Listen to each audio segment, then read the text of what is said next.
All right, Council, our special session on March 10th is in session. Any changes to the agenda? I have changed. Okay.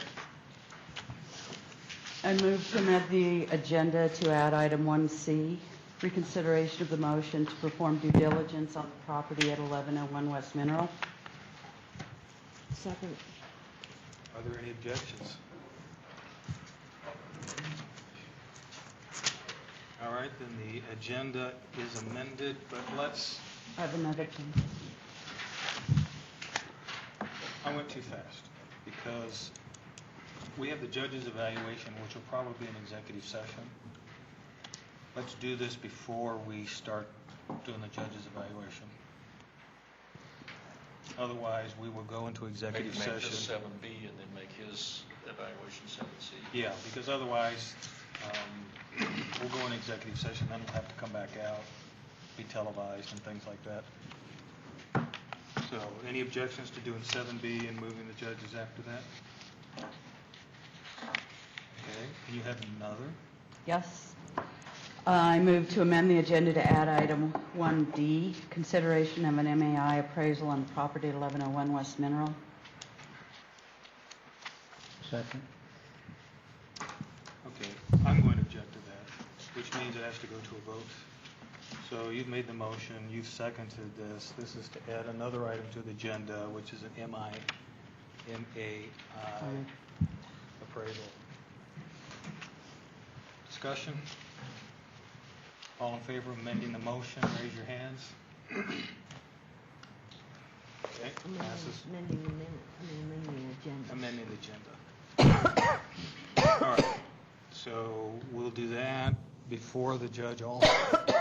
So he gets moved down to E.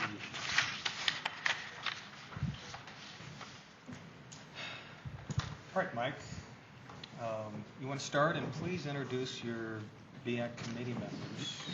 I'd be glad to, Doug. Good evening, and thank you, Council, for allowing us the opportunity to study this issue and be with you tonight. We found it to be an educational and thought-provoking project and hope it's educational and thought-provoking for you as well. By way of introduction, our committee consists of Bill Snyder, directly across from me, Kim Glidden, who did a yeoman's job in putting our final report together, Rohan Zaveri behind me, Margie Munoz, Linda Kay was our Planning Commission liaison, and Debbie Brinkman was our council liaison, and we couldn't have done all of this without Suzanne Steyert, who really helped us out in 2 meetings later on in the year.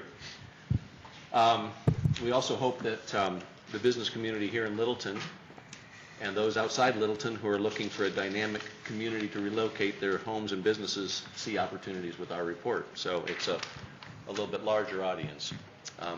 We're a diverse group, made less so month by month as we focused on our topic. It took a while to define what we were trying to study. Were we studying aging people, aging buildings, aging infrastructure, business models? Everyone had a different topic. As you can see by the report, we have several different sections in there, and everyone had a different slant on their own and other people's topics. We initially focused on an aging population and then found it was appropriate to broaden the aging topic to tying in with the older city that we live in, which led us to the idea of the historical identity, heritage marketing, and creating and embracing the experience of Littleton. The wayfinding topic, consistent, comfortable, easily identifiable signage, came about as a natural byproduct of this to help the senior demographic and all age groups find their way to different venues in the city. Bill was able to determine that the city uses several different databases as part of his work, and these could be combined and classified to provide better information to both the city and those using city information to improve their businesses. His topic was to study what businesses were already operating in Littleton, which logically could be serving the aging demographic, or where opportunities may lie. We think that further research can be done in this area so that meaningful data can be provided. We found that Littleton, like many other peer cities, has a high incidence of home ownership among those over 50.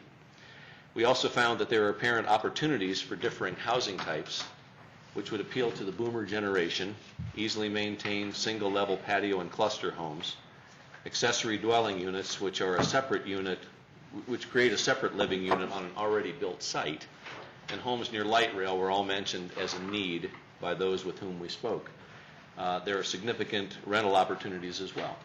And Kay Watson and Susan Thornton, who aren't with us here tonight, were the people who really pioneered and studied most of this, the housing and schools area. You asked us 7 questions. Maybe you each had one question for us, and we tried to answer them. We think there's further research that can be done on all of them, but we did our best to try to come up with good answers for you. We also came up with 25 recommendations. About half speak to the opportunities or challenges associated with the aging gracefully topic. The other half are provided to encourage a numerical balance in our age groups and to provide some ideas for increasing revenue if an aging population begins to tax city resources. So that being said, do you have any questions? Questions? I have one, just in terms of process. How you all chose to talk to whoever you talked to among the seniors and so forth to get some of the input, and how many people did you speak to? Well, Peggy, I personally spoke to probably a dozen people in Littleton and then several outside of the city. We studied, obviously, Lake Oswego as well, which is a similar situation to us, so I talked to a number of people up there. But this would come up in comments or in discussions that we would have with people throughout the city. I don't know if we made a really concerted effort to go out and interview people, but in passing, we told people what we were studying, and we would receive comments from both business people and people who were just in the community. And that's fine, and I should have said first, I thought this very nice report, although I'd love to know a lot more. I would have liked to have been at your elbow because of the kinds of things that are in here, just hearing from people and seeing the data, but I thought it gives us a nice direction myself. I mean, it gives us help, so. I'm glad. That's good. And one thing that came up time and time again was people's fondness for Littleton. We want to live here, we want to be here, and if we could find this, we would be willing to stay in the city. And if we can't, we'll stay close, but we might not be in the city proper, if you will. And do you have any information about what it costs to be a member? There were 2 organizations that you all suggested perhaps the city join and send someone to an annual conference. Do you have any information on, and subscribe to some publication, I think. Do you have information about that? I have some information. I don't remember off the top of my head. It was a couple $300 or something like that. It seems to me. So I'll find out and get it to you. Thank you. I mean, I'm not wanting some of these for sure to just sort of fall by the wayside the way sometimes in the past one committee says about another committee, oh, nothing ever gets done. But the more information that we have that we can just consider, well, do finances this year allow us to go ahead and do this or this or this? So, thank you. Any other questions for the Business and Industry Affairs Advisory Committee? I think you did a beautiful job of putting together great information. Thank you, Tom. Is there any way to get downtown to brand, get a brand for them? They've had brands in the past, but then it disappeared. I never see anything happen with it. I remember the Metro Chamber of Commerce branded them at one time, maybe 3-4 years ago. I mean, I can just speak to that it tends to go into issues of being private property and third-party signage, and so it just gets stymied. Even having a sign at like the light rail, you get into you can't do because it's RTD property, and getting the shop and dine directory is only there because it's on private property and it fit in with the zoning signage dimensions for the bank building. And then Merle's just put one up also. But to go beyond that, it has to go to the city, I think. The city does need to put up signs. I've said that before, and you got that in here about on Santa Fe, how to get into downtown or something. We haven't gotten. One of the things that came up, Tom, during our discussions was that nobody knew about public parking downtown. And Been there a little while. And the sign is clear, but you just have to know where to look for it and to see it up there, yeah. So the idea of Kim's wayfinding, of sort of getting everything more or less consistent, then might have people be able to start looking for the information on those signs instead of being confused by, you know, what color is what sign and what's on those signs. Mm-hmm. Where are they? Yeah. Well, I also like somehow showing real Littleton is different than the Littleton out west out there, because there's a real, let a building clear out at I-470. And they're talking about Littleton and the trails and the whole damn thing, you know, and they're about 15 miles away from Littleton. But the mailbox is still Littleton. And, if we could ever get something like East Littleton, historic, beautiful East Littleton or something, and build something around that instead of those people out there, because they're taking advantage of it, of what we got here. Okay. And not Littleton. Other comments, questions, things you want to emphasize? Chris Gibbons gave us some very good information, and I'd like to thank him and his staff for all of the data that we were able to get and process.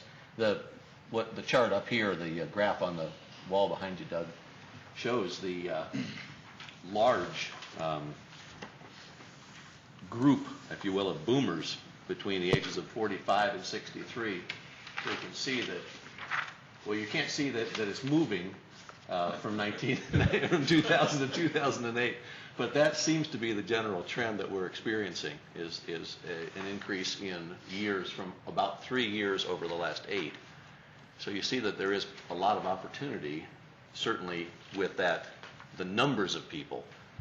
You know, you have to dig a little bit deeper to figure out where the, where the dollars are coming from and where the income demographics are. But obviously, you are seeing a large embolus moving through the intestine of the age group. Pardon me, Dad. But you get the idea. I hate to follow that metaphor, but Rabbit in the snake. Well, Thank you. one of the interesting things, I think, was when you pointed out that is the group that has higher discretionary income and also higher wages. So if we're looking for wealth of the community, we're doing fairly well because that's the age group that would have it, which may be reflected by the property values being high enough that you have to be in that age range to be able to afford housing. Don't know.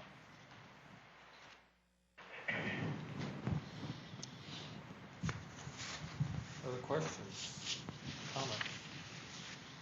I think it was an excellent report. We appreciate the efforts you guys put into it. And I realize it was probably difficult to write. I mean, to incorporate all the different viewpoints and get something together. And we appreciate the effort you all put into it. Thank you. one request, Yes, that the name council be changed to committee. On the, Oh, sure. You're right. I mean, I don't mind you guys calling what you want, but just to keep it official. Oh, up on top. Right on top. Yeah. 'Cause it, Nobody reads that.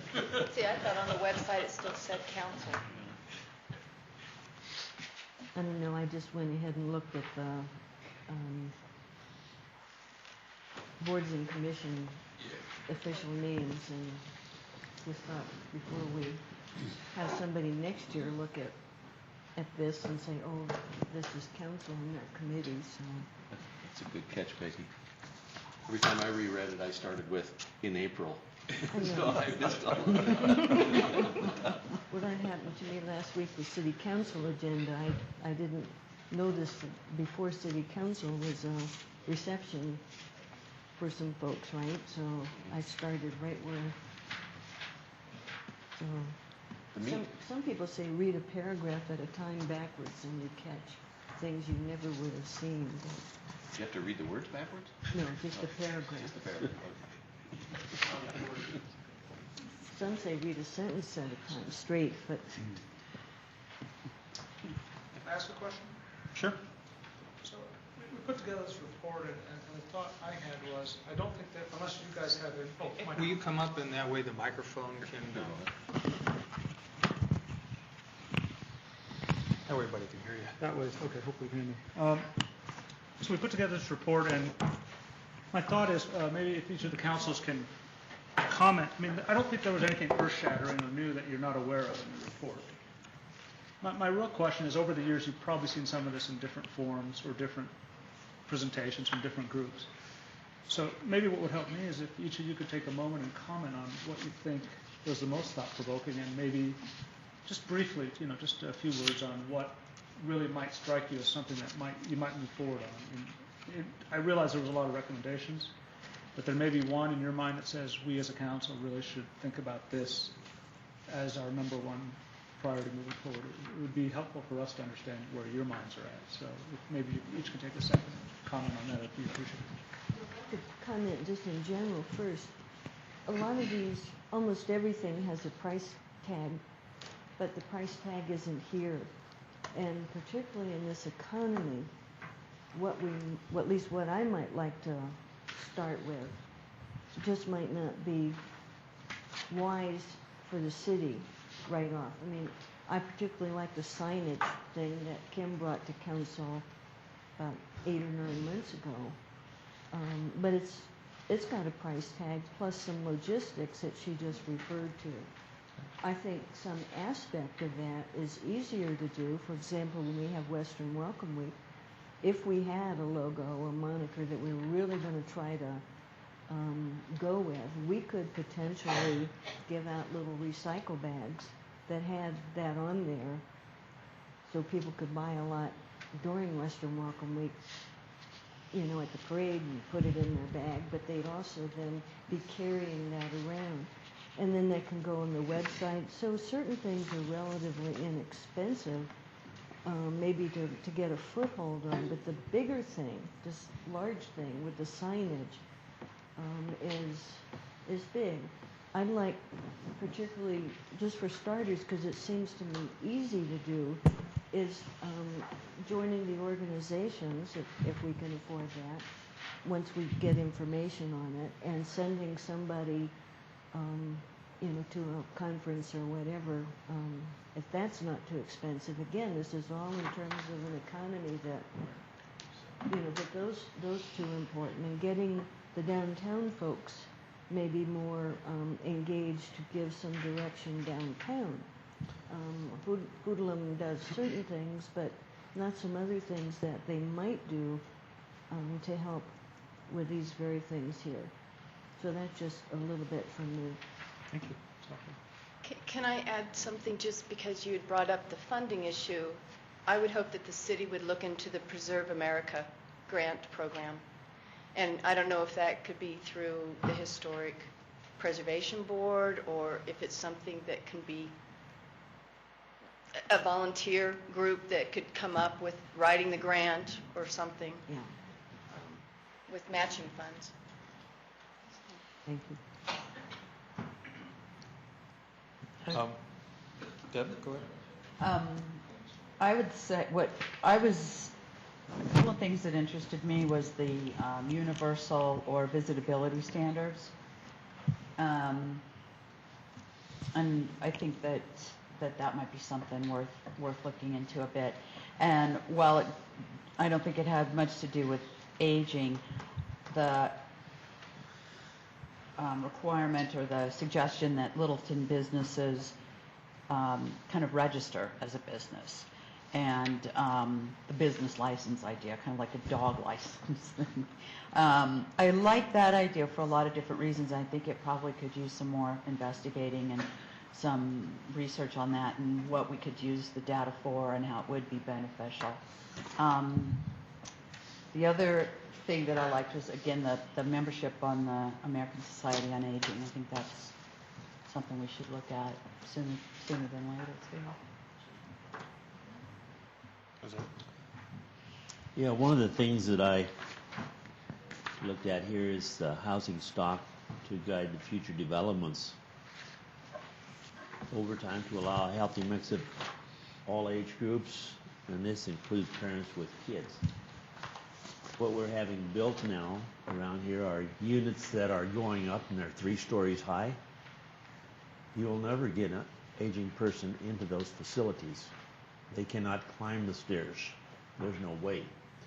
That's why through all the years having lived here in Littleton, people have enjoyed their little houses, even though they're only maybe 1,000 square feet or 1,200 square feet, but it's everything on one floor. That's what a lot of people asked me years ago. Why don't you build some small houses and we'll get out of our big houses if we can just have those type of units created? Doesn't seem like a big deal. You read in some of the magazines from other states that build small houses. They build these things so beautiful, and they are compact, energy efficient. You pour a foundation, they bring them in, and they have them in a week.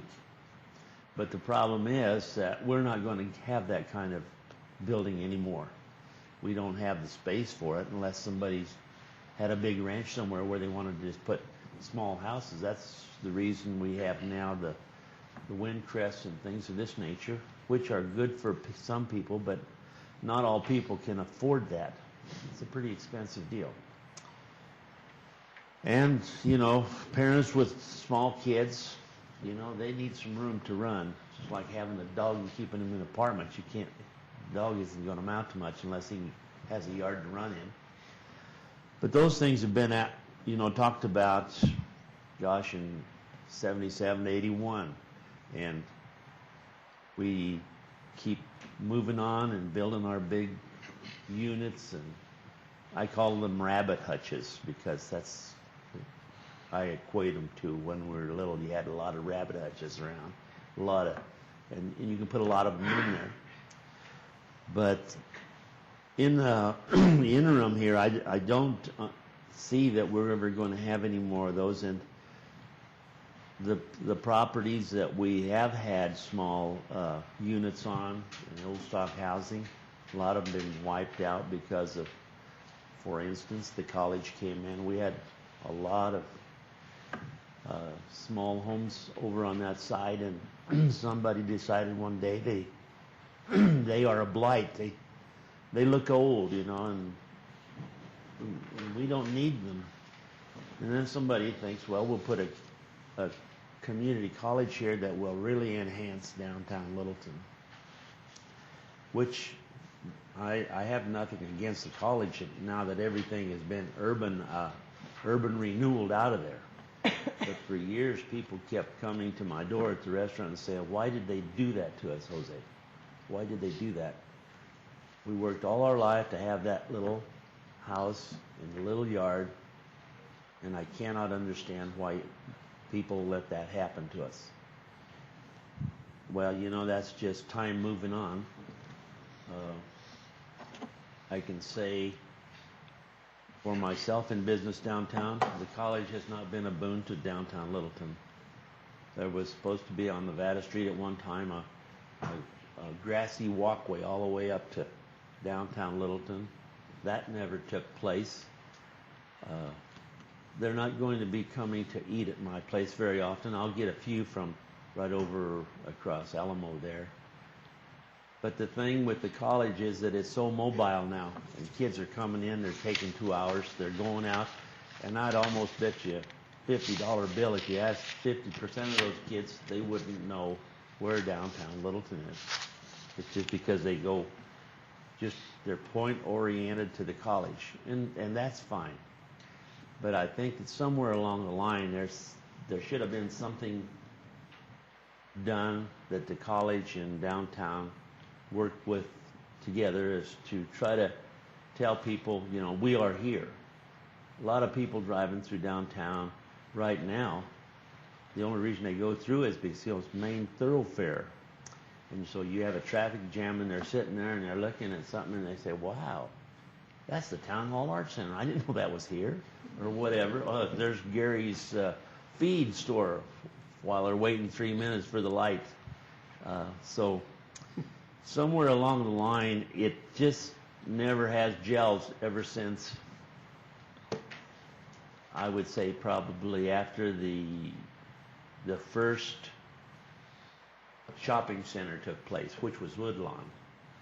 And Woodlawn moved up there. They took the theater, and a lot of stores moved up there, and that was quite a controversy. Is from the old guys downtown, they're going to run us out of business. Well, they never did, but I think what has happened is the bigger shopping centers like over in Inglewood, Cinderella City came in. They gobble up something up, gobble up this and gobble up that, and soon you don't have much of a town that you can say, this is our town. It's all big stores, boxes. So I think that it's going to have to be up to us to try to place some of those homes around, or units that are one story. Doesn't have to be big. The ones we have at Geneva Village are just perfect. They house, I think, 19. How many do we have down there? 28. 28 units. Yeah, and they're nice units, but you're never going to find the old folks going to be able to go upstairs or downstairs. So I'm thinking that maybe you would concentrate and think about what could be done for the older age people. That includes me now. Tom, he's in there. Oh no, don't deny it, Tom. But that's what they're looking for. You could get rid of a lot of people out of these big ranch homes if you had a small place for them here in Littleton. They don't want to be put outside of Littleton because this is their home. And some of these gargantuan houses they're building now for 2 people. You talk about energy saving and energy loss. It's just a crime, that we have homes that big serving 2 people. But that's neither here nor there. We did lose a lot of people down there when they moved that out. So those people did move on, and they just had nowhere to go. And we have the same problem that's existing now in the TIZ, the Transit Impact Zone, that half mile that goes around the light rail station. Now that will probably one day be built for units that people are going to be able to use the light rail. And there'll probably be a lot of them, but you're not going to find many apartments that you're going to have kids in. And that's a problem. I don't think you'd want too many kids in those type of units, but at the price they're going for, I don't think you have many takers. But that's a concern of mine, is that we lost so many small homes and we never replaced them. We just kind of say, well, they're out of the way now, so we won't forget about them. Push them aside, and it's been a concern to me. That's it. One of our builders went to Las Vegas for the builder show a month or so ago and came back with what they are considering the new model, or the new paradigm in housing will likely be much smaller. The McMansions may have come and gone. The era of that, at least for the near term, it may be over. Largely for many of the reasons you stated. Energy cost, too big. And so people will be looking for smaller homes, typically on one level, and with a higher level of finish. as opposed to more square footage. And some yard space where they can garden, but not a whole lot, so they don't have to worry about too much maintenance out there. But Right. it'll be interesting to see what happens as the housing market either recovers or doesn't. That little piece of ground that they have there to garden in, it's precious to them.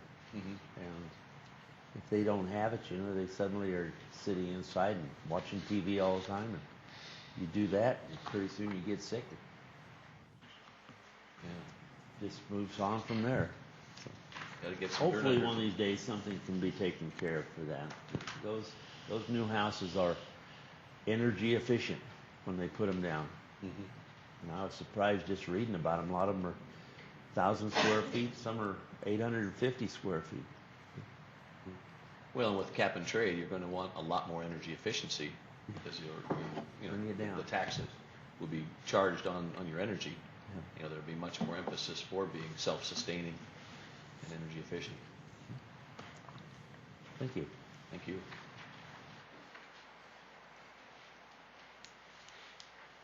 You, go ahead. Well, my big deal then is still to get city council someday to come up with a budget so that we can advertise and market Littleton, not just downtown Littleton, but our Littleton, and tie in with what Denver's doing. They're spending millions to reach tourists, and the state is many more millions than that advertising to reach.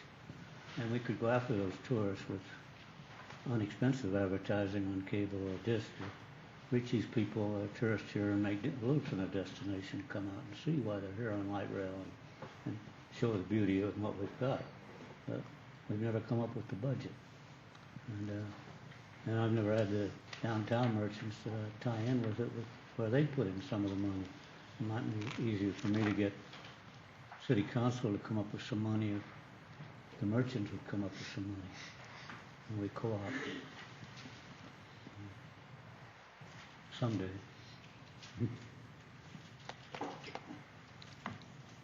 Well, I believe your question was, oh, John, go ahead. Yeah, I think one of the things we need to really keep an eye on is the cost of providing services as the community ages. Is the shopping cart going to be able to remain as a free service to our seniors, or is the cost and the demand going to be so high that we can no longer do it? I think in looking at emergency medical calls is really going to be an issue when you look at the numbers of the number of calls in Littleton for medical service per 1,000 population compared to Highlands Ranch, and yet Highlands Ranch is picking up a bigger and bigger piece of the bill. Is Highlands Ranch going to continue paying that bigger piece of the fire bill through our agreements when they get built out, and yet their assessed valuation continues to increase through additional business and office development? But yet we're the one with the increased calls. So I think that's something we really need to keep an eye on, is our relationship with Highlands Ranch in providing fire and medical service. Is that relationship going to change because of the difference in demands for service? It's something we're going to have to keep an eye on and make sure that we're in a position, excuse me, make sure we're in a position that we can afford to provide those services. I think that's something that really needs to be watched. I think there's a lot of recommendations that were good. A few of those we already do. For instance, we already talked to ACC at least once a year. And the last time we did, ACC found out that a new hotel was going in down on County Line and Santa Fe, which they didn't know, and they were trying to arrange an automobile dealer-sponsored training facility that would require the dealers to fly in people, and then they needed someplace to stay, so they were surprised to find out that was happening. If I were to pick out the single biggest, the single recommendation that I think would probably be worth spending the most time on, and that is the study reducing or eliminating permit fees as an incentive for renovation of older single-family homes inhabited by their owners. But I would expand that to, I don't know why we'd want to limit it to homes being renovated by the owners. And frankly, the permit fee is a very small portion of what you pay when you go down to do it. It's usually the use tax. I mean, the permit fee is like $10 and the use tax is like $300. But that really gets into a bigger discussion of, do you want to limit the types of renovations that people do to their houses? And we had the Planning Commission look at it, about 10 years ago, and the Planning Commission came back and said not to do anything. And the concern was, if you do these big pop-tops in these neighborhoods of ranch-style homes, you sort of ruin the character of the neighborhood. So I think it's a difficult issue of how you encourage redevelopment, and then what do you do to try and make sure that that redevelopment keeps the charms of the neighborhood, whatever that happens to be. The reality is all of our residential land is already zoned. We don't have that much left to build. We've got Marathon that's, 45 acres or so? It's a total of 77, but the residential side of it's about 40. It's about 40, and that part of that is mixed use, and then there's 19 or so acres, I believe, down at Inzer, and we may or may not be buying a portion of that for South Platte Park buffering. So, I mean, in some ways, there's lots of heated discussion about what new types of houses should go in and what we should be doing to fix our housing problem. But the reality is there's just not that much opportunity to do that because there's not that much more vacant land. What we're really faced with is a bunch of houses that are already built, a bunch of established neighborhoods. What do we need to do to keep those desirable? And based on housing prices, the reality is right now they're pretty desirable because our housing prices are pretty good compared to the surrounding areas. Our foreclosure rate is fairly small compared to the surrounding areas. So we're actually doing fairly well, although we have areas that have some neighborhoods that could use some improvement, obviously. There's also lots of talk about what's going to happen with downtown. And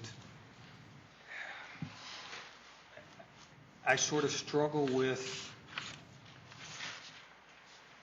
the concepts of what you want it to be with the realities of what it really can be. And everybody would like to live in a neighborhood where they could walk 3 or 4 houses down to a little tiny market and pick up bread or something else there.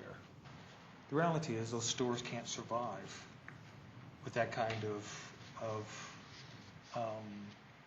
business.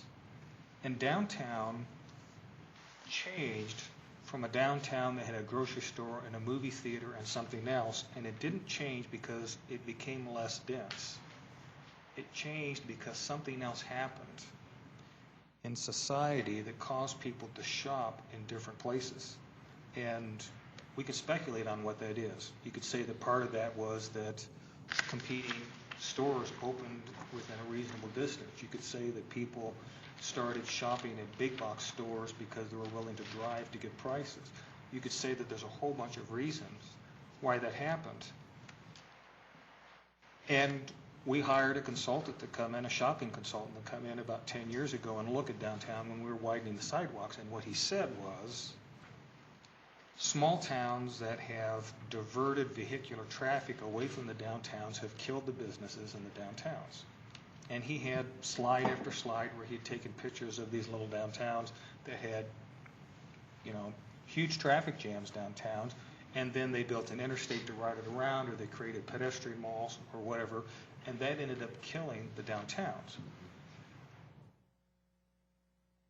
So I'm having a hard time grasping the concept that building 900 more units or 1,500 more units in close proximity to downtown is going to transform downtown back into something that has movie theaters and grocery stores and things like that.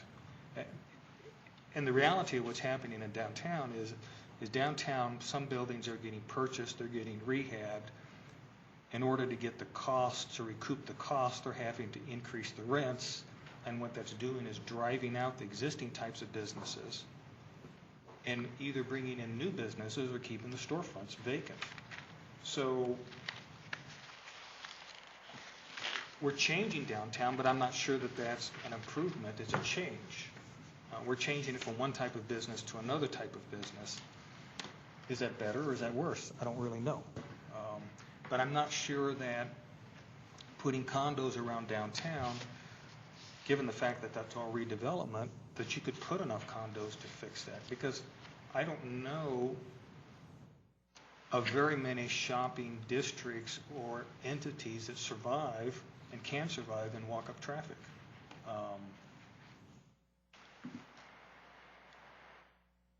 I thought you guys did a good job of going off and looking at the data.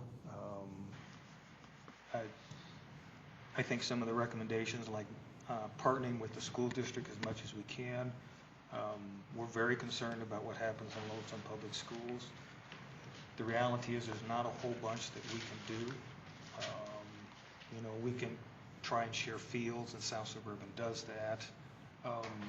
Sharing equipment gets it to be a little more difficult because, when the snow falls, you need all the snow plows at the same time to plow, and then when it gets done, you're done with it. So it's really not very cost effective to share snow plows because then it doesn't get plowed. But it's important for us as a community to have a school system that provides quality education, that people want to move here because they want their kids to go to the school. That's part of the component that makes Littleton a desirable place to live.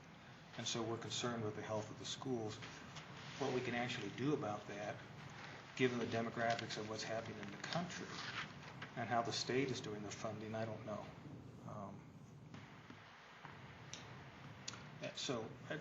But I want to express my appreciation and the council's appreciation for the time that the committee has spent looking at these issues and grappling with these issues. We all want Littleton to remain a place that's thriving and healthy and vibrant, and people want to continue to move here for the same reasons that we wanted to move here, because it was healthy and thriving and vibrant. So thank you for the report and thank you for the time. Anything else from the committee or council? Okay, thank you guys. Thank you very much. Appreciate it.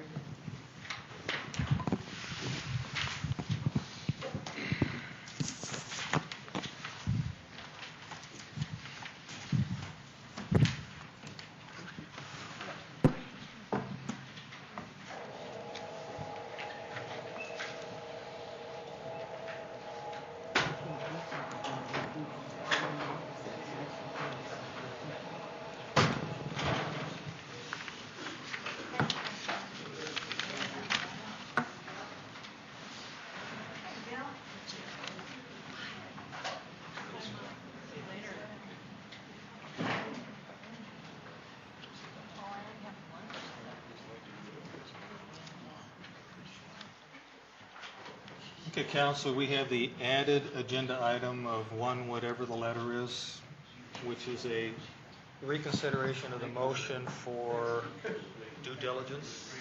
You're gonna tell them getting snide, so. Yeah. I'll make a motion pursuant to legislative procedures and rules of council, Rule 33. I move to reconsider the motion to perform due diligence on the property at 1101 West Mineral.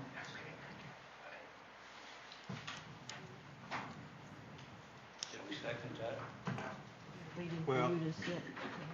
I second whatever you want. Are you wanting to not do due diligence, or what exactly are you moving? Moving that we reconsider the motion to perform the due diligence on the property at 1101 West Mineral. And we have a second, so discussion. would be, yes, pulling the due diligence on the property.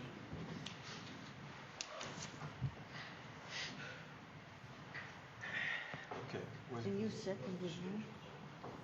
I don't know which one I second, but I Okay. second. That was the, I've got Tom down as the second. All right, so,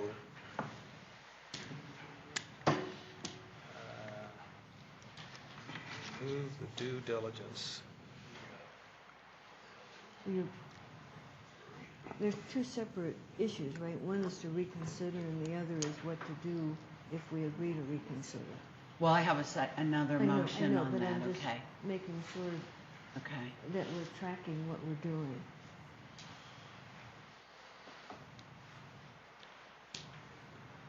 Well, let's just wrap them up into one motion, because if you don't vote to reconsider, then the whole due diligence is down. People aren't going to vote to reconsider unless they know what the motion is going to be. So instead of Okay, getting then. wrapped around the axle on. So we can amend that motion?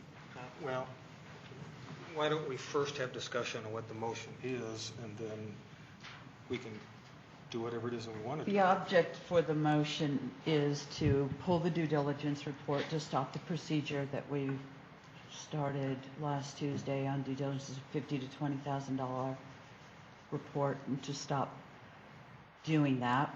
And then the next motion is to proceed with the MAI appraisal on the property. So essentially, the motions are to change the procedure and to not to do the due diligence at this point until we get an appraisal on the property.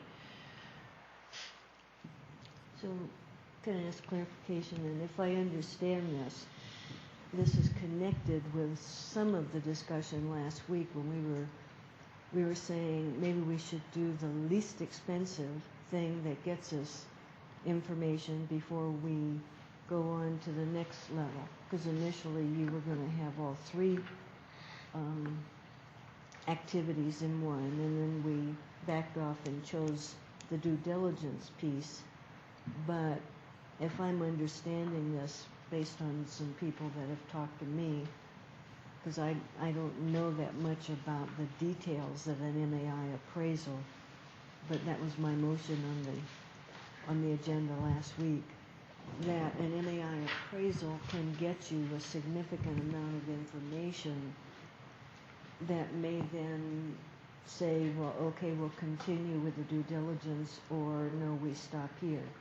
That I'm not arguing for or against continuing at this point, just it's the kind of information that we can get for less money before we would proceed, consider proceeding to the next step. Is that? Well, I think an appraisal is probably the most appropriate first step to determine what is the appraised value of the building instead of spending $20,000 to find out what's wrong with the mechanicals. Okay. So, I mean, in a nutshell, that's, and if the appraisal provides us more information, then I think that's definitely a benefit. It's also an appraisal probably around $5,000, so it's less expensive to do that. And who at the table knows a lot about MAIs? Jim, Well, do you know much about Yes, it? ma'am, but it depends on, I think Debbie's just laid it out. I mean, I don't know, from what the discussion I heard last Tuesday night, in terms of what the total budget is, in terms of, because this is not a building, you're not an investor that's going to use this building as an office building like it sits. You're contemplating a significant renovation of this building. And I think that's where the due diligence came in. You certainly can get an appraisal. An appraiser is going to go look at it as an office building. And he or she is going to do comparable sales. They're going to do cost per square foot. They'll also do replacement costs. There's a very standard format to do appraisals. If this council would like to have that information first, we can certainly go and do that. It's not going to move you closer to what I'll call the cost feasibility within your budget. But it does give us a better baseline for the price of the building. It certainly may do that, yes, ma'am. It may confuse issues too. I'll go along with it because, as I said there last Tuesday, if we get an estimate of 8 million, we can forget about mineral. And we can start talking about what we're gonna do with the police, to take care of the police. So maybe the appraisal will come up that way at 8 million. Well, And sir, we know we're over our budget. I'll just stay consistent with my message over the last 5 years in this process is your expectations of what it's going to get you. I would be cautious about the appraisal is going to give you a market value. It is going to give you an appraiser's opinion of the market value compared to other similar properties. That's what an appraisal is going to give you. If you feel like that's going to be useful information for you, then I think you ought to go ahead. But it's not, Tom, I want to just reemphasize for the record, I don't think it's going to address your question that you asked us last Tuesday about, I want compared the 3 options that we saw here with the option down there without actually going back around to the schematic drawings that the architects talked about. You are not going to get to that point. I don't expect it to be able to know what the police need inside in the facilities there. That costs more money, and the appraiser won't give us that. No, sir. But the appraiser could tell us that we're over board right now, and we don't have to wait 6 months or 7 months for a due diligence, or whatever. An appraiser could. But the counteroffer that we already have is already over our budget. Is what? Is already over our budget. I haven't heard that. Well, you know what the counteroffer is. You remember what the figure is? No. What's the figure? You want to write it down there? Yeah, actually I do.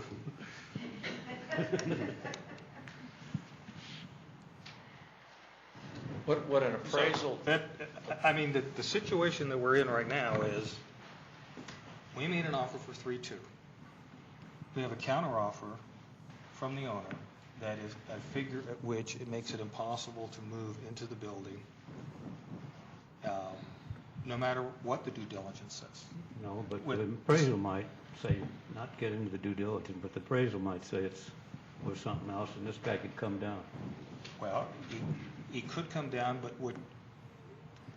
but getting an appraised value doesn't necessarily affect the purchase price at all. It doesn't necessarily affect what he's going to ask for the building, because we already based the 3.2 offer on an appraisal that the county had done. It was an assessment on an empty building, and so the MAI is going to look at as I understand, 3 different things. The replacement cost. So if he goes in, he's not going to be able to see the wiring, he's not going to be able to see the plumbing inside. He I assume, may look at the roof.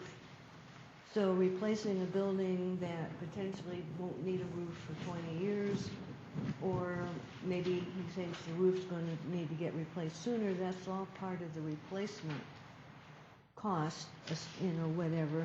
And the third part, at least from what was explained to me, is if you rented this building. Income. Yeah, the income piece. Yes, ma'am. And so then it's almost like triangulating to try to come up with the best value in giving us feedback. Yes, ma'am, that's exactly it, because that's what MAI means. It's done by an appraisal set of standards that looks at replacement cost, comparable sales, and income. So those are the 3 standard components for any appraisal. So that's what an appraiser, when he or she takes that assignment, will go and look at that building. It will compare it with other buildings of a similar sort of market comparison in terms of, and it'll look at replacement cost, what would it cost to build a similar building today, and then it'll look at an income. And I know Mr. Walker has it for lease, there will be comparables of other building lease rates and then they'll come back, and then the appraiser will give all three of those, and then will give his or her best judgment as to which one represents the current best market value for that property. And we're looking also at that property where it is, not, let's say, at the tech center, which would, that very building at the tech center probably would be more. Yes, ma'am. So that's all part of it. It's generally done with geographic proximity. So, for example, there are other buildings that have been built down in that area along the mineral corridor. He may look at some buildings in Highlands Ranch that are of a similar age or similar market. He or she will not compare it with tech center prices. It'll be what I'll call Southwest. And potentially, just potentially, this could come in at 3.3 million. I mean, we know what we bid, the public knows what we bid, because it's in our workshop report that we bid the assessed value. You bid the county's appraised value, Right. which is a very, very different process Right, no, than but- an MAI. Yes, Right, ma'am. right. You But bid just what the potentially- Arapahoe County said. Just potentially, hypothetically. Yes, It could ma'am. come in at 3.3. Yes, ma'am. Probably Unlikely, but possible. But it could. Yes, ma'am. It could also come in a hair under the counteroffer. And it could come in anywhere in between, but Yes, it ma'am. would give us more insight into how much leeway we would have and a greater assurance, not absolute, of whether or not we really could purchase it and even begin to move into it without going over the limit that was set. Yeah, Well, it hypothetically could do that, ma'am, as long as you're willing to acknowledge the relevance of Mr. Clark's statement, that does not necessarily mean that that's what Mr. Walker would be willing to sell the No, I building know for. that. I But know, yes, yes. hypothetically, in the scenario you outlined, it would give you that. Because we haven't made a counter offer, and this is, And part of the reason you haven't made a counter offer, other than votes, is that we have no idea what the cost is to move the police into the building. So let's take your scenarios, because I'm having a hard time fathoming how getting an appraised assessment or value on the building is going to affect the decision process. Let's say that it does come in at $3.3 million. Then what? you asking just me? Yeah, I mean, you're the one that's pushing the appraisal. Well, I mean, Or anybody that's going for the appraisal. If it came in at 3.3, if you were, everybody was willing to pay 3.2. I don't see 3.3 all that much different. So I'm saying, boy, if that puppy came in there, I probably would have counter offered. But, Before you knew what the costs were to move in. well, we already put the 3.2 out there, committed to doing it if we got a 3.2. All I'm saying is that, as I understand it, the MAI appraisal is a lot cheaper than the due diligence piece.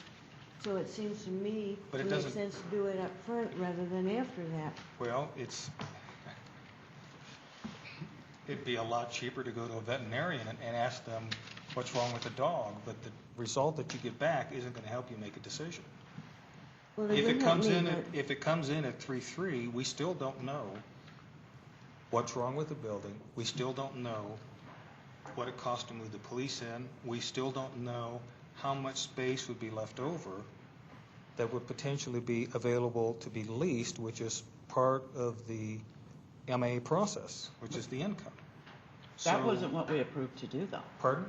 We didn't approve to answer those questions you just asked. Well, what we approved to do was to go off and do a due diligence on the building.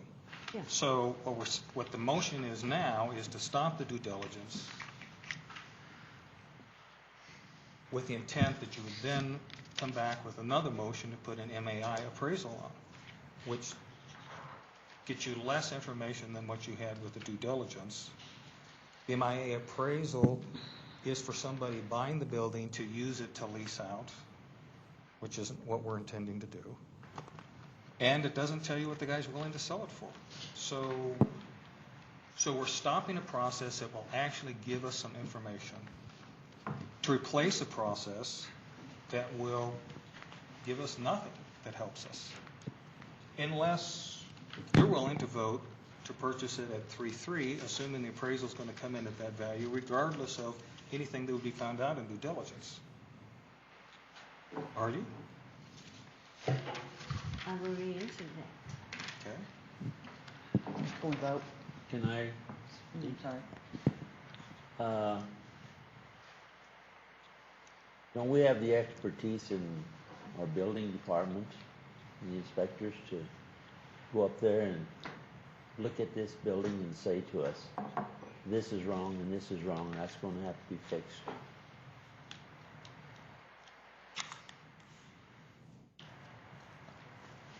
I don't think, I'd have to talk with Jim Thielen. There are certain issues in terms of just meeting code, Jose, but in terms of actually evaluating the life cycle and durability of those systems, I don't think we have the expertise to do that.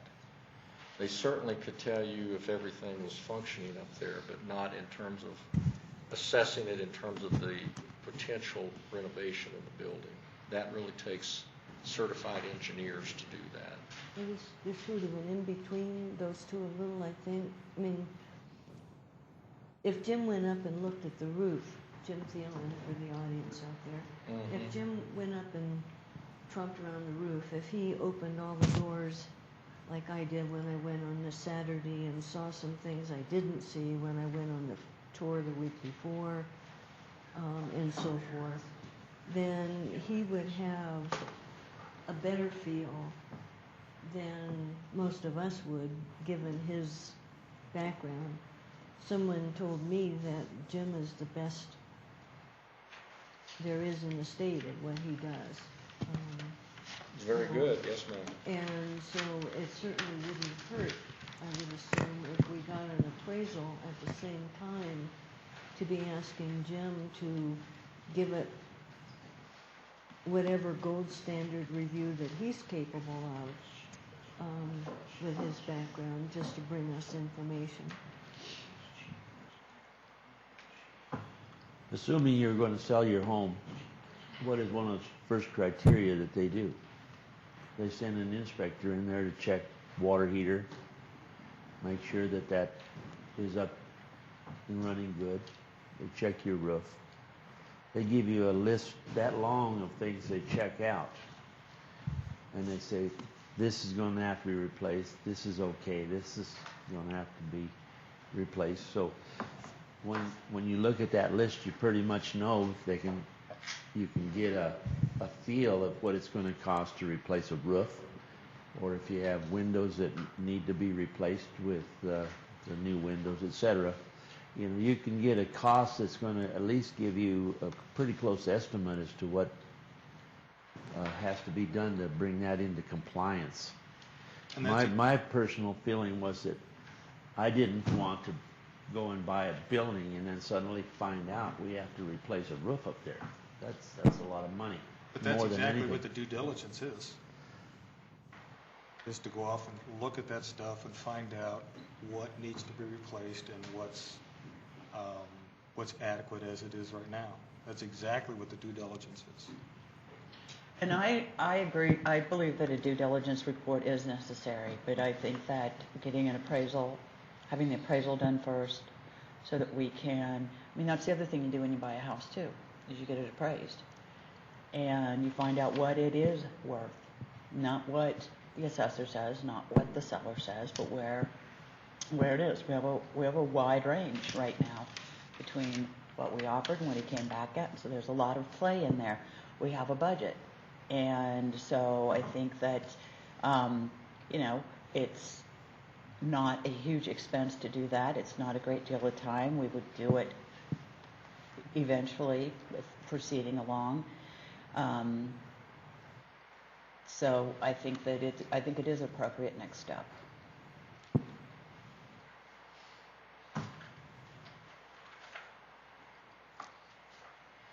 Question? Further discussion? Council ready to vote? The motion in front of you is to not do the due diligence. All in favor of not doing the due diligence, raise your hands. Okay. Make another motion. I move the city attorney be instructed to obtain an MAI appraisal for the property at 1101 West Mineral. Second. Okay, it's been moved and seconded to attain an MAI appraisal on the Mineral Avenue building. Discussion? I think we just had that discussion, didn't we? Council ready to vote? Mr. Mayor, for the sake of the people at home who can't see hands going up here and there, can we have, on these, and in future meetings, can we read off these so people know? And also, this helps our city clerk. Yes, the votes in favor of not doing the due diligence on the Mineral Avenue building were Deb, Tom, Jose, and Peggy, which means the ones that were opposed were John and I. Okay. All in favor of doing an MAI appraisal on the building, raise your hand. Okay. Those in favor are Deb, Peggy, Tom, and Jose. Okay. That then takes us to the judge's appraisal. Review. And a good question, so is it going to be possible to have Jim go out there and get that building a I'll real ask him. good? What his comfort level is. Thank you. Well, I think before you have Jim go out and do an assessment of it, you need to get 4 votes to do that. But I was wanting to see if we had agreed with that or if that was an understanding. So I move Do you want a motion? that we ask Jim Thielen to go out and give it his best assessment, and he, I assume, well, then I'll speak to it in a second. Okay. It's been moved to have Jim Thielen go out and give his best assessment to the building. Is there a second? Second.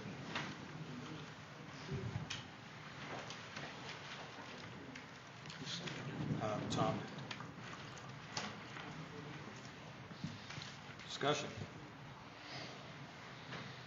My assumption in that is that we would gain some information more than any one of us at this table is able to give, so it'll be helpful to us. And it's my understanding if he does that, he would also give us some sense of what his limitation is in whatever information he brings back. He may say, there's this kind of range, or this range, or whatever, but Well, that information is only pertinent if we believe the information, and the whole reason we're at this position right now is because council chose not to believe the information that was presented at the workshop. I'm not. So, You further want to- discussion? You want to clarify what you just said? Yes, at the workshop, we had an estimate of what the costs were to move a portion of the police into the building. The whole reason why we had the study session last week was because the council didn't believe the estimates. And so that set up the process of going through the due diligence, which we're now not doing, and replacing with an MIA. But then we still have the second step of that, and that is coming up with a cost estimate of what it would take to move the police into, which, I don't see that connected to this. I see that as a separate issue. okay. Council ready to vote? Any more discussion? All in favor of having Jim Thielen go to the mineral building and give his best assessment on its condition, raise your hand. Okay. It's Deb, Peggy, Tom, Jose. Now, John, you want to pull out your card? Council, do you want to do the judge's review in executive session? Is this up to the judge? Well, thought we usually, Mr. Kimmel, How are you? do you want us to not do your review in executive session? Doesn't matter to me. Okay? Council, what's your drug? Why don't you go ahead and make the motion and we'll just get it out and vote on it. John? Okay, I move we go into executive session under Colorado Revised Statute 246402-4, discuss subparagraph F, to discuss personnel matters relating to Judge Kimmel. I'll second it. Discussion? I'd like to hear from our attorney on this. You can do this in executive session. Since it's a personnel matter, the person in interest has a right to object to that. Judge Kimmel has not objected either way, so it's really up to the council. I think what you really want to weigh is if you believe that doing it out in public is going to hinder some of the things you would like to say, or the discussion isn't going to be as frank, then you may want to do it in executive session. That's typically what you would be looking at. Thank you. I believe it takes 4 votes to do this, even though we only have 6 people. Further discussion? Council ready to vote? All in favor of doing the executive session, raise your hand. It's 2. All opposed? Everybody else? So we aren't in executive session. I'm going to leave these for you just in case anybody wants extra Okay. copies.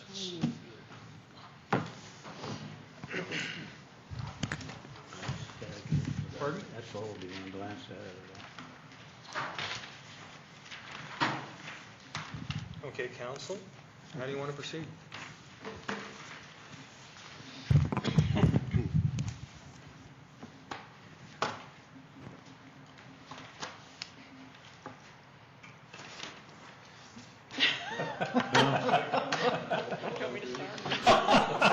Let's go home. Yeah. What we're looking at here is the salary range, I mean, that's one of the things, right? and one of the That's things. the only thing we have. And we have here an hourly rate that's listed. And I guess I can't find how many hours the judge worked during the year. I don't know. You don't know? I have no idea. Yeah. When I'm there full-time, Full-time. it's 6 hours a day. Okay. Paid for 6 hours. And then I come in at other times, it's an hour, half hour, whatever it should be. But I have no idea how many hours I worked. But you're not full-time, like 8 hours a day. You're just a part-time I'm a guy. part-time guy. For a long time, I had no Social Security or no benefits of any way. And somebody figured out probably I should be getting Social Security, so that came in. And a few years ago, I was able to get on the health plan, and I pay half of the health insurance, and the city pays half. And about, I guess 4 or 5 years ago, they allowed me to contribute to the pension. So I'm a hybrid employee. I don't really fit in anywhere, Jose. Okay. Do you have some people work with you? I do. Judge Chris is the alternate judge, and he's usually there on Tuesdays. Judge Tomasetti and Judge Katzman fill in when needed. Judge Knight used to be a judge, and he resigned, so I have three alternates. Usually I'm there. Okay. But then you have various staff that are with you when you're in court. Yeah, and I always have, in court, I always have one clerk and a bailiff. A big And bailiff. we had some trouble getting a bailiff because of budgetary reasons, but we do have a full-time bailiff now, and he's armed. He's a Wackenhut person, and I think that's important since we have no other court security. I think that's important. Mm-hmm. They are looking at upgrading the security. Suzanne, I don't know if you're on that project or not. with Bruce Beckman, they're looking at upgrading the court security, but I really haven't been too worried about it. If I can ask a question, Sure. we've evaluated the city manager. We've evaluated mid-year city clerk. We went through a whole process to draw up questions we wanted to ask and so forth, and then we examined that. And I had thought we were going to get something like that in this review, and we didn't.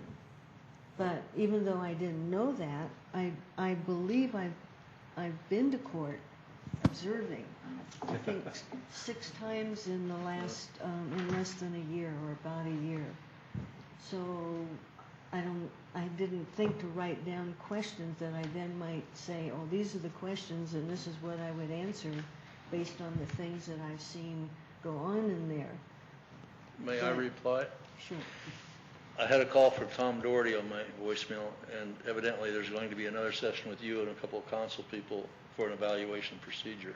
I didn't know that was coming, and I didn't know for sure what tonight was, so I'd made a list of some questions or I thought criteria which are important for a judge.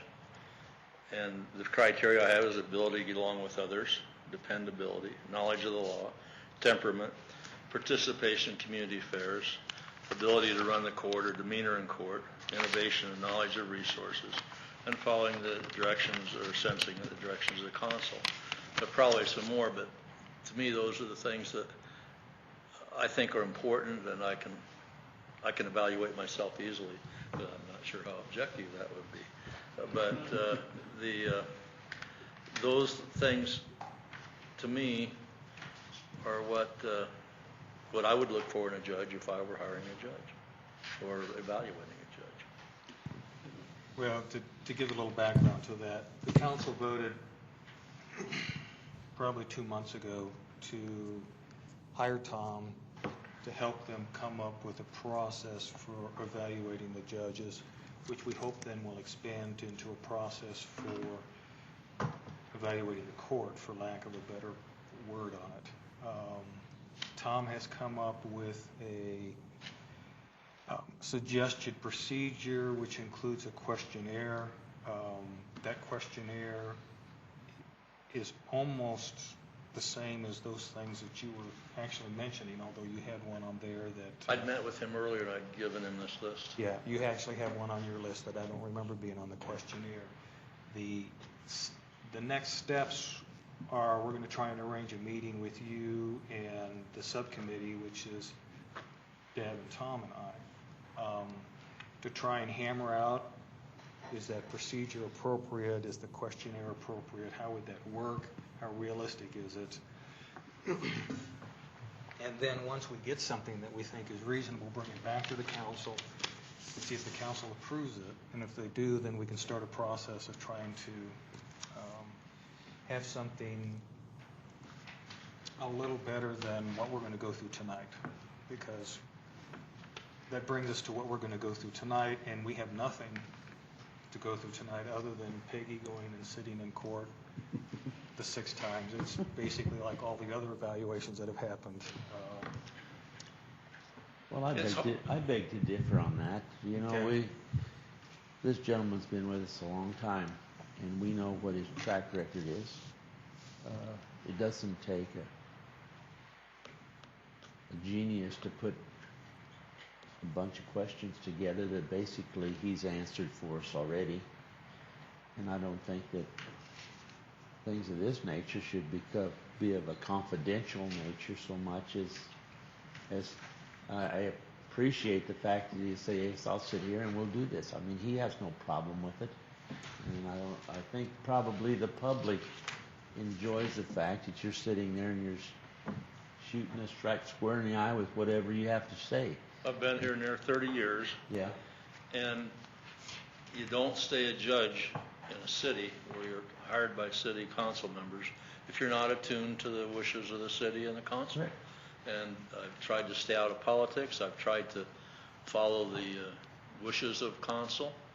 I know that the council now is, I've been told, worried about the code violations in the upgrading of the apartments up by the bank. So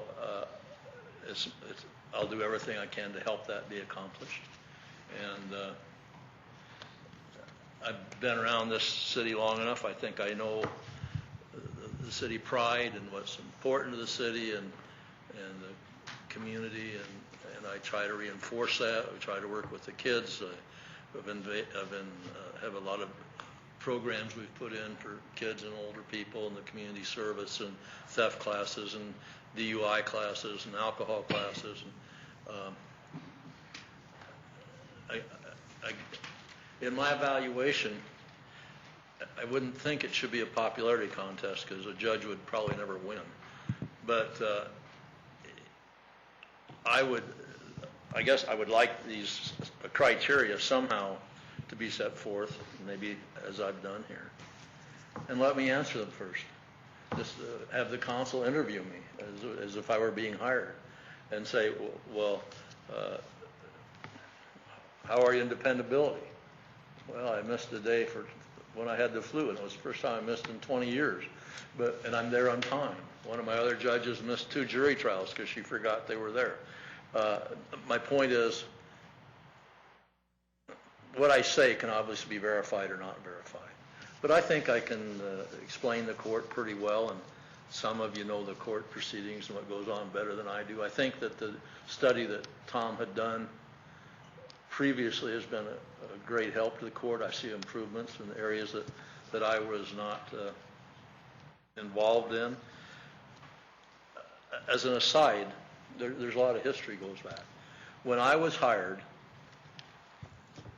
it's when Walter Irwin died. I'd been an associate judge, fill-in judge before that. I was asked how I would make the court more efficient. And I sent a letter out, prepared it, sent it to Gail Christie, personal and confidential, which had everybody worried. And so about 2 weeks after that letter got sent, I was called to his office, and Jim Collins was there, who was then the mayor. And they said, Judge Kimmel, you're not the administrator, you're the judge, you're not to be involved in the administration or the operation of the court. Okay? One of the secrets is you do what you're told in this job. And if you don't stick around. So for those reasons, I've really not, for years, I've not been involved in the clerk's office or how other things are done because I was told not to. And certainly I have opinions and I see things. And that's why I felt that study that Tom Doherty did was very valuable because it brought out some things which needed to be looked at. So I'm really pleased that was done. There may be things that need to be looked at with me. If I think I have a lot of self-examination. So if something is going on, I try to remedy that or look at it more. And I still learn some. And the main critique I'd have of myself is sometimes I just get short-tempered with people. Had a lady in the other day. She was shoplifting at King Soopers. She said, well, I put a couple things in my purse, some cosmetics, and I forgot. But the King Soopers security system is fabulous. You can read the labels. And it showed her taking cosmetics out of the box, putting the box under the counter, putting the things in her bag, in her handbag, and it was a couple $100 worth of stuff. Well, I didn't have a lot of patience with that woman. Maybe I should have, but I said, you're lying. And sometimes I probably say things like that I shouldn't. I should be a little more reserved on, but they get to me sometimes. And I think other than that, I do pretty well. Can I come in on this? Because I said I've been 6 times. Now that may make people think, well, I kept going back because I saw things I wasn't happy with or whatever. The reason I've gone in part was indeed to see how the judge initially, how he operates. But equally important is I wanted to, have some kind of feel for what was going on at that level in the city with people who wind up there. And I think one of the first times, and afterwards each time he's invited me into chamber and we've chatted. And I said, geez, I thought you were you were pretty soft on that person. And judge, explains to me, well, there's not room in the jail to send all these people that a person might like, so you have to kind of to weigh, that point that, okay, this one's got to go. And then a couple others, I said, boy, that person really sassed you back a bit, right? But the questions that I ask and the responses give me great insight into how Judge Kimmel works with people, trying to, I'm not going to say you're Solomon, but anyway, but with the wisdom that one gains over the years of when somebody really has, they just keep doing something, and now you got to finally put your foot down. Put 'em away. He may continue somebody for 2 weeks. The other day he said to 2 or 3 people, do you rather go to jail for a week now or 2 weeks in 2 or 3 weeks if you don't get done what you were supposed to have gotten done this time? And, so he's trying to help shape behaviors within the constraints that you just can't be sending everybody off to the jail. So I've seen this, from my perspective, this kind of firmness, and every now and again, this kind of, I know you're telling me a fib, even if he doesn't say that to him, this, having to weigh what gets done.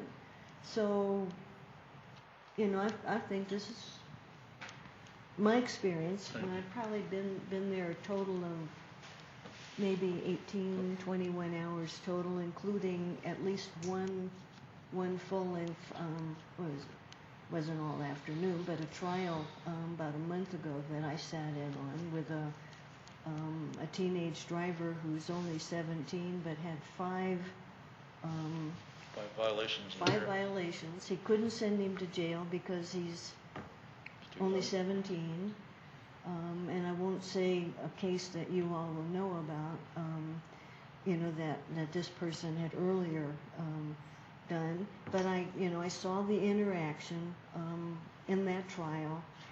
So I'm not seeing Solomon or God or whatever, but I'm seeing somebody who has years and years of service working with people, and they come back through the system. One guy last week had bonded out of jail 5 different times, but he didn't have money to pay the restitution he was supposed to pay, and the judge says, you can afford to get bonded out, why can't you just pay, what you owe here for this, I think it's restitution, I'm trying to remember. So, I'm hearing that, or you can afford to smoke, because he'll ask them frequently, do you smoke? And they'll say yes or no, whatever. If they smoke, I said, give up smoking for a couple of weeks so you can pay back what you owe this person that, you've transgressed against here, or the property, or the fine, or whatever it is. So I've seen quite a few things, and I should have formulated my own questions, but I didn't realize we weren't going to have a little set to work with, so. I have tried more and more to use in-home detention. And in-home detention also has a system now where it can be in-home alcohol monitoring, and that's pretty successful. But that evolves around the jail issue. I'm having to work more and more with people on paying their fines because more people are out of work. More people just can't pay them. I'm seeing more crimes of shoplifting and probably people driving without insurance. There seems to be more gang activity up around the bank and the park there, and that disturbs me. And I told Consul Lady Cole, I wish I could put juveniles in jail for a day or so, but I can't, and that's the way it's going to be. That's a state problem. Because sometimes, in the kids, if you could just get their attention for a little bit, I think it would be much more effective than later when they're 18, but that's not in the book. So one of the most effective tools I use is I can send an OJW, outstanding judgment warrant, to motor vehicle. And if they don't do what they're supposed to do, I can say, well, you can't drive here or anywhere else to get this taken care of. And that's a motivation sometimes. But you just learn to do what you can do. Well, the council, you talked about a previous study that Tom had done for the courts. I'm not sure the council is aware of what that was or how that came out to be, but when we did the evaluation last year or the year before, we were discussing as a council what mechanisms we could use to try and come up with a little more structured and professional review process than basically what we're doing tonight. And that ended up evolving into a suggestion to do a mystery shopper, mystery convict type process, as opposed to doing a survey. And then as Phil was implementing that, that got switched to a study to look at efficiencies and operations that are happening in the courthouse, which then, my understanding, evolved into there's a committee that meets, that talks about. We have a committee meeting monthly or a little less now, and looking at the whole procedures and the court security and revised assignments and complaints, and Suzanne's on it and some of the police people. And I think that's been really very, very effective. And I think the clerks' training has helped. I think the clerks are more customer-oriented than they've ever been, and I felt that was very important. So I think there's been improvements because of that. It's ongoing. Well, to talk about the process that we're going to go through next week, I think it's important for us as a council and as a city to get something that's more structured and more professional than what we have, because frankly what we have is nothing. No. And you're not going to be here forever, and we're not going to be here forever. But if we can get a process in place that hopefully turns out to be successful, and it may not be the first year or two, then perhaps we can set something in motion that would then be used by subsequent judges and subsequent councils to try and ensure that that the courts are running as well as they can, which includes the judge and the prosecutor and the clerks, all three of them. The main thing that I think you have to look at in a judge is an intangible, and you sometimes don't know it until it's too late, and that's to make sure the judge doesn't get mixed up with the respect owed to him and the respect owed to the court. Because over the years, I've seen so many judges that get carried away with themselves and their power and what they do, and they're not good judges. And if a judge or a lawyer has that ability to not get so impressed with themselves, you have a good judge. And if not, you have a bad judge. And that's really hard to tell in interviewing. Yeah. Really difficult. Well, and interviewing any employee is pretty difficult. I mean, what you're looking for is somebody that's intelligent, hardworking, and honest, and you can ask them that. But, I think that is a very important part of it. I think paying attention to what happens in the courts during trials is important. Running the courts efficiently is important. Giving rulings that adhere to the law and are clear and understandable is important. And all of those things were things that you had down in your suggested questions for the judges. So over the years, I've thought these are the things that I think I do that are important, and they should be done properly. If I do them incorrectly, you'll tell me. Then I'll change. There's another piece too, unless you get invited to his office, you don't see, because he has the video, what do you call it? It's the arraignment? The arraignment. John's been there for that. In the office, and last week it was 3 people, but I think I've seen as many as 7 or 8. Every morning at 11 we have the video arraignments, which really helps the police department. You don't have to transport prisoners. But seeing that interaction too, they can see each other on a TV, but they can't see anybody else in the office. But to see how that's handled, the kind of questions that get asked when you're seeing this distance thing, it's an entirely different feeling, I think, for the people on that other end in that situation. I mean, I don't know how they feel, but I can see see what's going on. So it's a different kind of issue. A few years ago, the city sent out a questionnaire survey to the people that appeared before the judge. And I have their list of questions here, where, strongly agree, disagree, strongly disagree, and that. And I'd like you to hear those questions. Displays a sense of fairness and justice. Treats all parties equally regardless of race, sex, age, social or economic status. Makes decisions without regard to the popularity of the decision. Displays adequate knowledge of law, rules of evidence, rules of procedure. Explains proceedings, including interruptions, reasons for delays, jury responsibilities, and gives clear instructions. Oral and written decisions are clear and thorough. Assumes appropriate demeanor, which maintains proper control over the courtroom.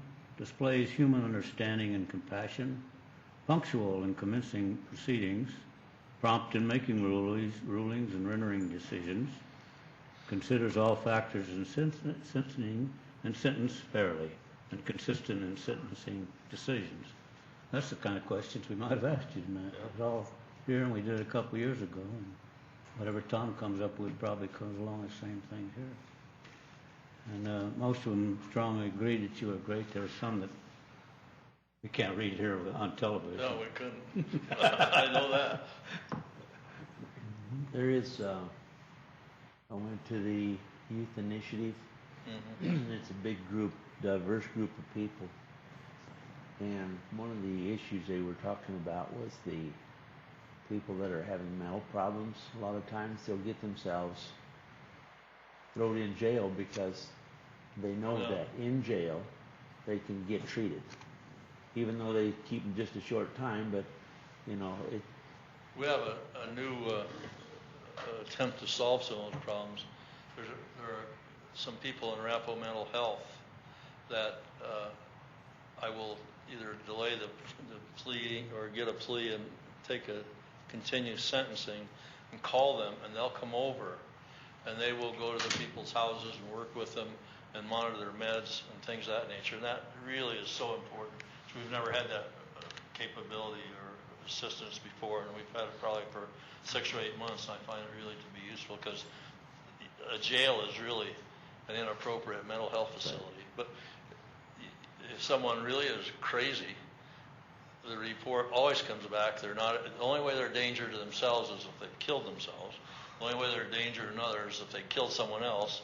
Other than that, they say, well, they're not a danger to themselves or others, which is the test, and there's really little to do. So we need monitoring, and somebody make sure they take their meds and work with them.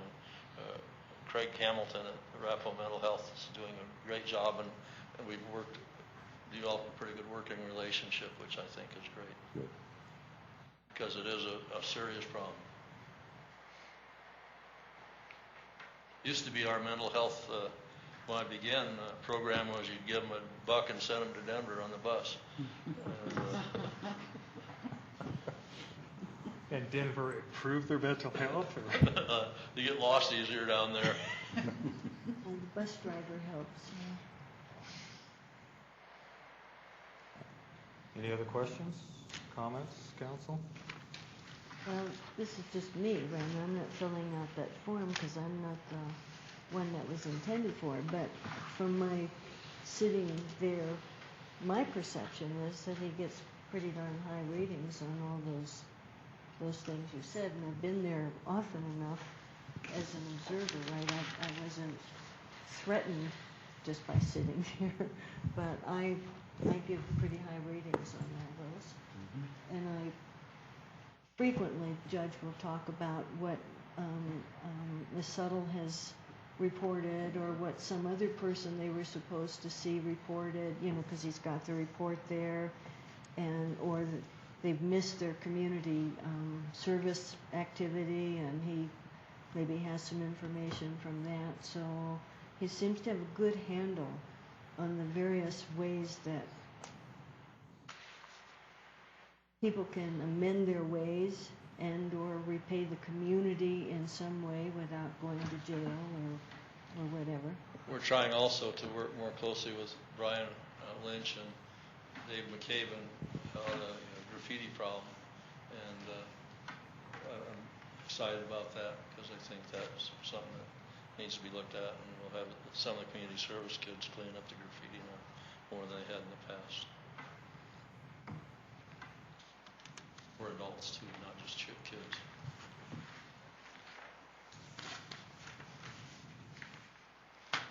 Okay, council? Anything else? Do you want to do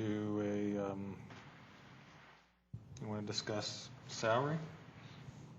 This, we've raised all of our personnel 3% this year. That's the on the new approximate budget. average. And I would like to propose a 3% increase. Okay, there's a motion on the floor.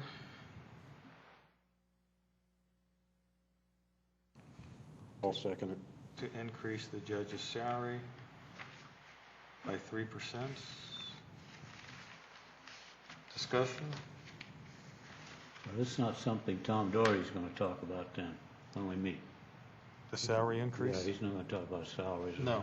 No. No, it has nothing to do with this. This is different, okay. Council ready to vote? All in favor of a 3% increase, raise your hands. Okay, that's unanimous.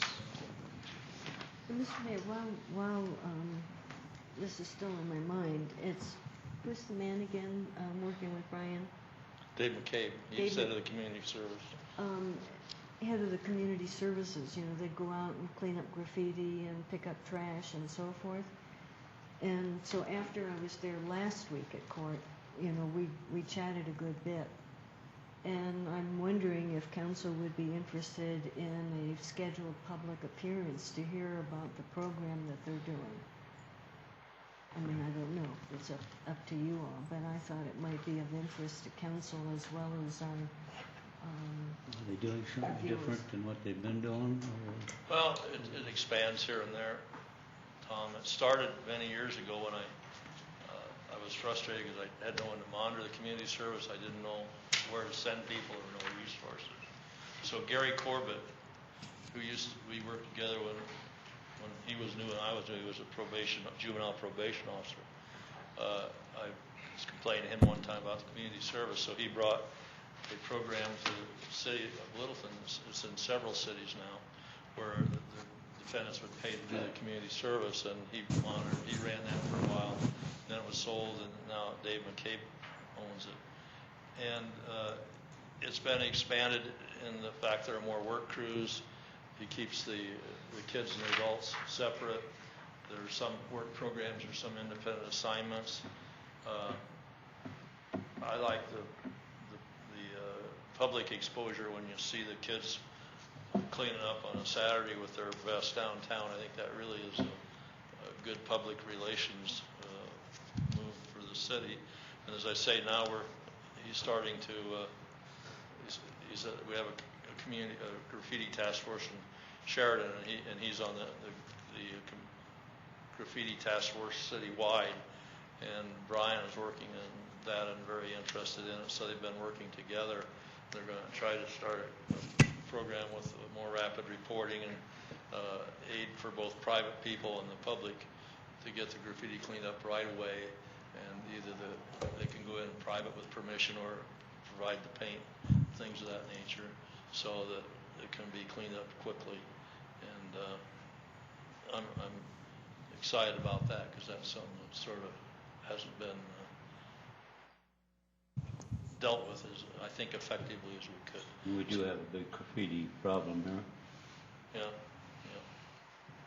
I thought council might like to see this, and as much as council seeing it, is also the community hearing more.